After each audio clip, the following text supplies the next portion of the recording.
ang atong simbahan nagtudlo nining doktrina nga usa ka Dios, tulo ka personas.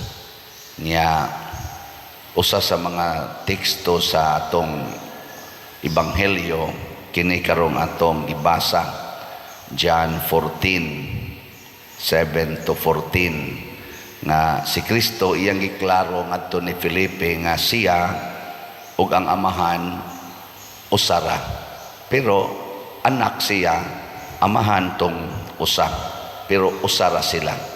Mao na nga kung makakita ta niya, nakakita na sadta sa amahan niya. Kung nakaila ta niya, nakaila na sadta sa amahan. Unya ang iyang gihimong testigos or prueba nga nagkahiusa sila og ang amahan, mao ang mga buhat nga iyang gihimo niya. Ang buhat nga iyang gihimo matud pa niya, buhat kini sa amahan, pulong kini sa amahan, wa koy ako kung dili iya sa amahan. Mao na ang nagpakita dinhi sa kalibutan ang anak, dili na kinahanglang magpakita pa ang amahan. Ngano man kay lagi ang nakakita sa anak, ang nituo sa anak, nakakita og mituo sa Dios amahan. Dingay mong tupad ingna nakakita na ka sa Dios amahan.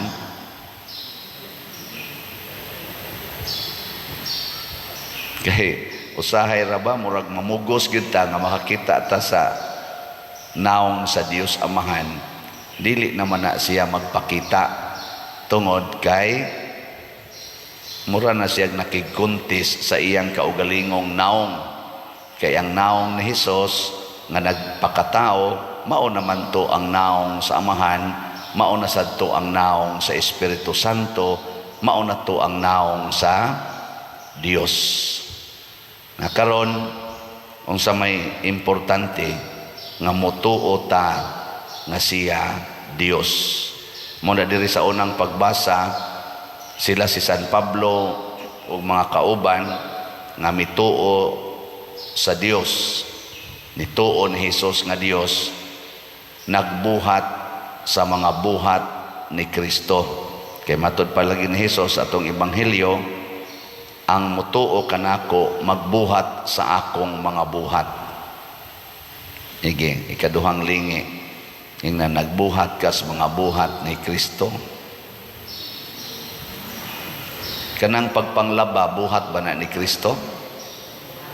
Buhat dili. Kanang paglungag, buhat na ni Kristo. Kanang pagpamalit og slat, buhat ng Kristo. Kanang pagpangural anang agianan sa ibong silingan, buhat na ni Kristo. Kanang siging pamalit anang mga gadgets nga bag-o bisag inutang, buhat na ni Kristo. Kanang pagpangiskis anang kilay, buhat ng Kristo. Maysad bang ato sa ngunahunaon ba? Kanang pag sulob-sulob anang makita anang imo mga puson, imo mga dughan, mga kigol, unsa man na buhat na ni Kristo.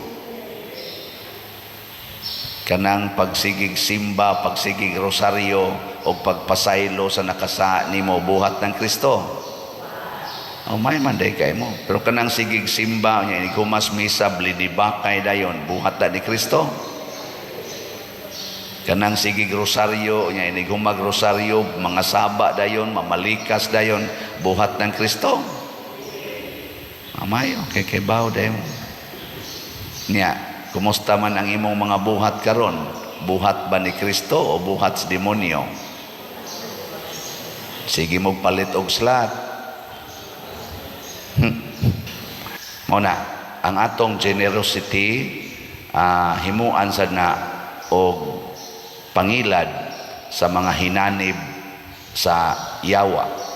Tungod kay dinhis kalibutan, doon na mangi masina, doon na mo pahimos, sama sad sa nahitabo sa mga apostoles diri sa unang pagbasa, gikasinahan sila sa mga tao nga kunuhay mga leaders, mga hinanib di ay sa demonyo. Kini karong mga gubat, kasabat kining kagubot tungod ni sa kadao, kasina, kahangol aning atong mga bahandi nga kalibutanon nga imbis magbuhat tas buhat sa Ginoo, magbuhat na noon tas buhat sa demonyo. Nya unsa may mahitabo kung kita mutuo na ni Kristo ug magbuhat sa buhat niya, matud pa ni Kristo, mas makabuhat pa mo labaw kaysa akong gibuhat.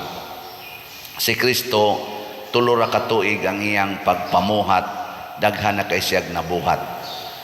Ang mga santos sa tinud-anay dunay mas daghan pa og nabuhat, sama ng pagpamunyag, pag-ayo og masakiton, pagsangyaw sa maing balita nga moabot gyud ngadto lain-laing dapit. Mao bitaw si San Vicente Ferrer, usa sa mga magsasangyaw nga dako sa kaig na abot. Nya labi na karon anataning social media, daghan na kayong magsasangyaw nga ang nabuhat labaw sa nabuhat ni Kristo, ingnon talang po nga in terms of quantity, tungod kay usa ka sangyaw sama ni karong atong gibuhat moabot man dayon sa tibuok kalibutan. Si Kristo didto raman sa atong lugar sa aning nanang tawag na to Holy Land, diha raman sila gatuyok-tuyok, pero di na pasabot nga kuwang tong gibuhat ni Kristo. Pero iyang gisaad, kung bisag unsay inyong pangayoon sa akong ngalan, mahitabo kana. Ug unsaon man nato pagpangayo sa iyang ngalan, nga ang mga buhat nga iyang gibuhat pangayoon nato nga makabuhat sabta. Kanilang pagpasaylo, kanang pagpasaylo ba, si Kristo nakapasaylo nga wa gyud limit, hastas mipatay niya. Kinsa ninyo dinhi ang nangayo nga makapasaylo lang gyud mo kanunay sa mga tao nga wa gyud mahigugman ninyo. Sige, tasa kamot. Congratulations. Uy, kasagaran nato, di man ta mangayo ana. Ang usa ito pangayoon, Ginoo, usba kining tawhana. Mutahod na unta siya nako, mo respeto na unta siya nako. Mo na itong iampo. Ang atong iampo, makapasaylo tako. Kinsa dinhi ang andam nga mo pasaylo og kapituan kapito sa nangabit niyang bana, or kung mangabit ang iyang asawa, ta sa ngamot. Bantay na to. Kinsa ninyo dinhi ang andam nga bisag tamparuson pang naong di gyud masuko, ta sa kamot. Kanang ni isas kamot tamparusa dayon. Pero unya na lang taod-taod tingali. Mangandam man sa nakaron. Awa na nag-anam nagkahilis. Kinsa man dinhi ang musugot na bitayon sa cross niya magsigil lang yapog pasaylo, ta sa kamot. Awa na, nahilis na yun. Si Maria, ang mahal nga birhen, naliwat sad ni Jesus. Kinsa dinhi ninyo mga ginikanan nga musugot lag kulatahon ang inyong anak, di gyud mo masuko, magsigira mo pasaylo, ta sa kamot. Awa na, nahilis na gyud. Mao na atong pangayoos Ginoo. Mao na atong pangayoon. Kausa si Pedro akong maguwang, gisukmag sa among igagaw, natumba in taon, lagom pang naong. Nga pag-report na, mo na, alain-laig reaksyon. Ako sa suko sa ko, pero ako yung ipaningkamutan Ginoo in taon. Makapasaylo, unta ko ani niya. Kaya si Pedro, nakapasaylo raman. Mura ramagwa niya. Okay ra to, mawa raman ning lagom. Naku, pagka-Diyos no, ning akong maguwang. Mao para ba hinoy na paralyzed nga ako nangayo sa kus Ginoo in taon, makapasaylo lang yung takuan niya. Nakapasaylo rasad ko. Ako pang tagaan pagbugas usahay. Unsay paginahanglan, ako pang tabangan. Hangtod ako na sa hinoy hapit patya. Sige lang niya pagpasaylo. Hay mo raman. Nindot kayo, so ay ninyo. Tistingig pangayo ba? Ayaw pangayo nga mausab ang batasan sa nakapabugat nimo.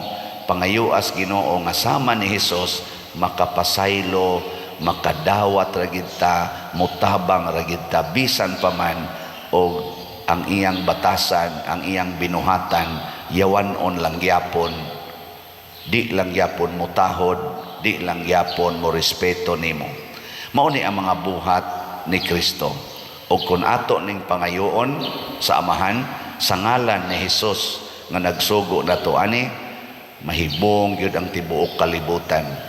Sus og pangayoon lang unta na sa mga leader sa Russia, sa Ukraine, sa Israel, sa Hamas, ug sa kanirong nag-ung-ung na sanggubat ning siging lalis aning China, Pilipinas. Ug pangayoon lang unta aning ato mga leaders tagai ko Ginoo og kasing-kasing nga mapaubsanon ang kalinaw, ang tinuod nga kauswagan sa kalibutan mahitabo gyud unta. Pero kung magpadayon ning mga garbo karon, moabot gyud nga mawagtang tang tanan, mga matay tang tanan. Pero sagdi lang tuwa man sa langit nga nagpaabot. So mientras tanto nawapa ta mga matay, pamalit na lang mo slat daan.